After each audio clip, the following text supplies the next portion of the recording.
Welcome back to the shop. You might remember this Kreg jig from some early projects. It's pneumatic. I bought this way back in the mid to late 80s. It works really good, still works great. The only downside is it's not that flexible in terms of wood thickness. So right now it's set up for 3/4. I think I can use 5/4. Not really. You can see it barely fits past this plunger. I could force it, but you really don't want to do that.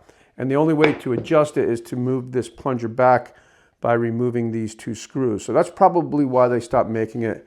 But like I said, it still works great, and I may start using it again one day. But anyway, if you didn't know, I started a second channel with Jeff from Green Street Joinery. It's called Today's Craftsman, and we post a video every Saturday morning at 8:30 in the morning. And last Saturday, we showed you how to build this pneumatic Kreg jig. It is the first run at it, so there are probably a few things that we would change. But right now, it works pretty good. So I'll show you exactly how it does work with a few different thicknesses of wood. I'll connect the jig to the air hose. It's all set to go. We'll start off with 3/4 material since that's the most common. This clamp will really hurt your fingers, so make sure you don't have your fingers here when you hit that pedal. And right away, you can see one of the changes or one of the additions we'd like to make is to create metal sleeves for these holes because these will wear out over time. And we'll just go ahead and drill the holes.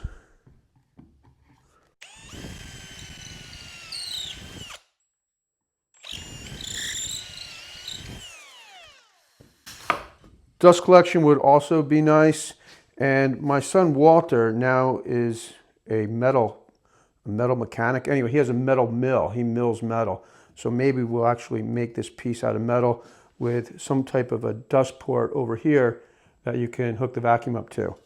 But you can see there are the holes, and they look pretty good. So we'll go ahead and throw a screw through here so you can see where the screw comes out. That's a major part of the deal because you don't want the screw to come out the other side of the board. So that gives you a good idea of where it is as far as depth. Can you see that? Yeah.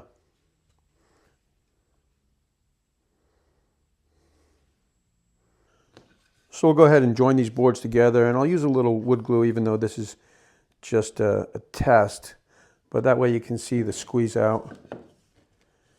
And the word I was looking for is metal machinist. That's what my son Walter is. And I'll have a link to his Instagram if you want to see what he's up to. It's pretty cool stuff. Very far beyond me.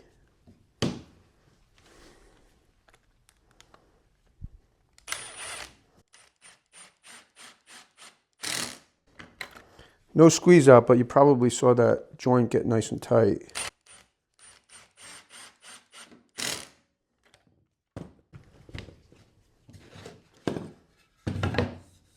And it's nice and flush. So it works great on 3/4 material. Another common thickness is 5/4. So we'll go ahead and check that out.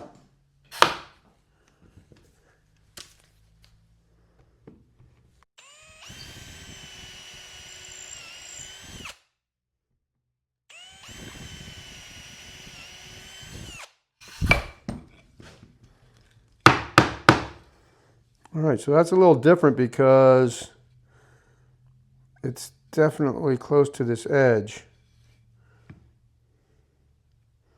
I wonder how it would work with this one. Maybe I'll just try to squeeze that in there.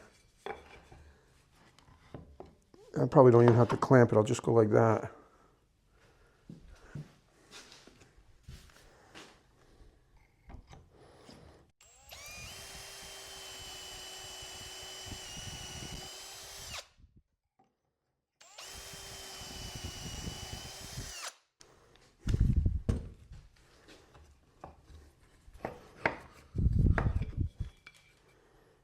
Yeah, it's definitely different. It didn't go all the way through because the depth is different. I'm kind of curious if I can, probably a dumb move here. Let's see what happens though.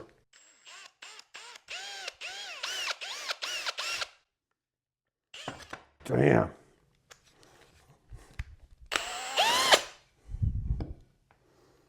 So, see, that hole is kind of, I would say that's about 1/4 of an inch. That's about, let's just drive a screw through and see what it looks like if you drive a screw through. We'll use an 1.5 inch screw.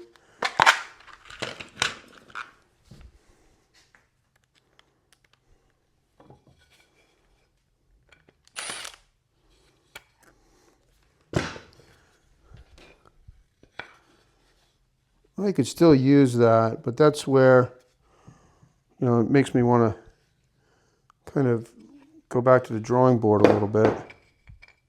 Let me see if I can make this a little deeper without going too deep.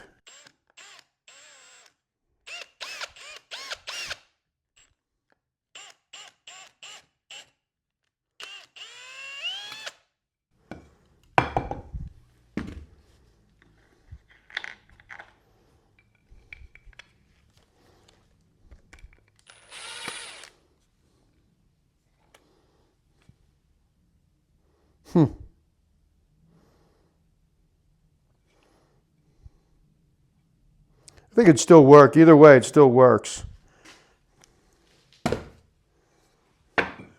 This is the side made with the homemade Craig jig, the one that Jeff and I made. This is the other side. So we'll go ahead and join the boards on this side. And this time I'll use a decent amount of glue. Hopefully we'll get a little squeeze out.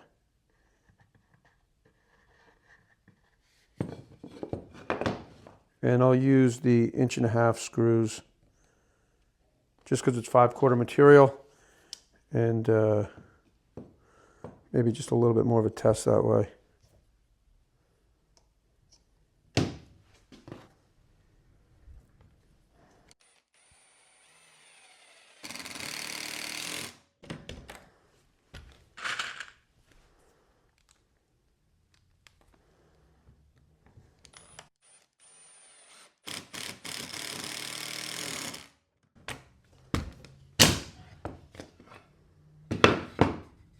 It's a nice tight joint, nice and flush.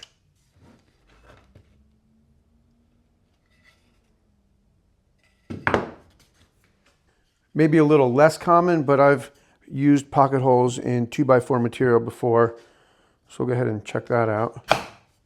See, again, it's just nice to have that clamp that you can use on 1.5 inch thick material, where of course you could not do that without moving these screws.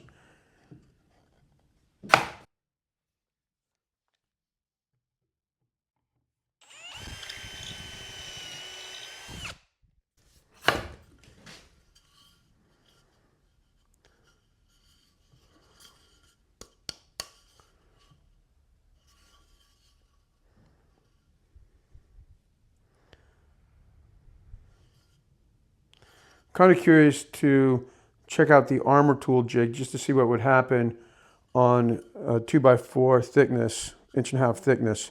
So I'll go ahead and set up that jig since it's just on the wall over there, and we'll see where the screw hole comes out. With the armor tool jig, it's kind of a completely different animal because as you increase the thickness, the drill bit guide rises. So that's kind of a lot to ask for, I think, with what we're trying to do. But I'll go ahead and drill the hole here. Right now, what I'm thinking is the jig that we made is good for 3/4 material and maybe 5/4 material. You could probably still use it with the 1.5 inch, like a 2x4, but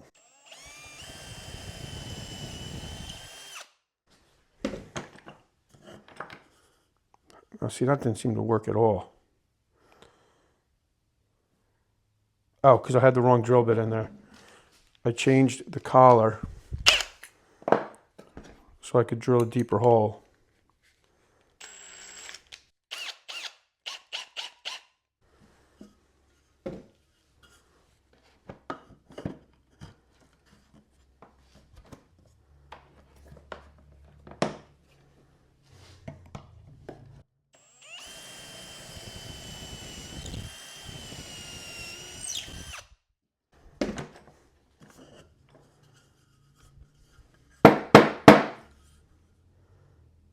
I'll go ahead and throw a screw in there just because I'm curious to see where it comes out. This is an 1.5" screw, which is a little small if you're using 2x4 material.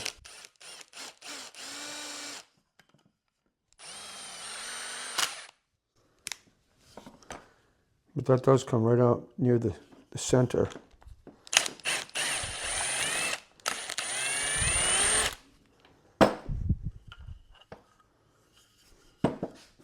Well, I think that this jig is kind of good for 3/4 material, just like the original Craig jig.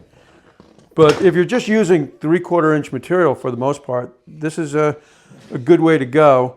We do plan on improving it. If you want to see exactly how we made this one, you can click on the link right here. And it goes over all of the angles and talks about some of the things that we may do differently, like especially adding sleeves. I like the idea of making this part out of metal, this part out of some type of a nice hardwood, and again, adding dust collection, which is, I think, as simple as just having holes here with a little extrusion that you can hook up your vacuum to. So I hope you enjoyed this video. Thanks for watching, and I hope that you'll go over to the Today's Craftsman channel. Check out our most recent video, which is a review of the Tough Built toolbox. And Jeff goes through the entire thing. Generally with those videos, Jeff's in front of the camera and I'm working the camera. I just really enjoy the editing aspect of it. And my shop here is really for the small kind of weekend woodworker, building furniture for themselves or for a few clients here and there. Jeff's 5,000 square foot shop with all kinds of high-end tools is a completely different animal. So it kind of gives you a taste of both worlds. And that's why the title of that channel is Today's Craftsman, because it goes into all the new technologies that is making woodworking faster and more profitable for small businesses. So again, I hope that you'll check out that channel. I'll have a link to it in the description here. As always, thanks for tuning in, and I'll see you next time. If you'd like to build the furniture for your home, I hope that you'll check out my website at johnpeters.com with a wide variety of projects from shop furniture to home furniture to outdoor projects. I know you'll find something that'll inspire you to spend more time in the shop. So I hope that you'll click on the link in the description below and let me help you with your next woodworking project.